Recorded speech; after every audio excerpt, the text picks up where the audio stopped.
من المشكلات الشائعة موجودة بكل بيت تقريبا، وشريحة كبيرة من الناس ما بتعطيها الاهتمام الكافي غير إذا ظهر الألم والتأثير السلبي على الأسنان، هو الصرير البروكسيزم.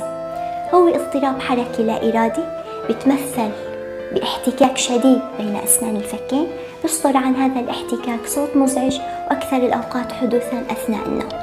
أسباب الصرير تتنوع بين أطباقية وراثية، لكن النسبة الأكبر نفسية بنسبة 90%. عواقب الصرير: ألم بالأذن، مفصل الفك الصدغي، وألم بالعضلات الماضية. حساسية الأسنان على البارد والسخن بسبب اهتراء طبقة المينا، كسر وتصدع حشوات الأسنان.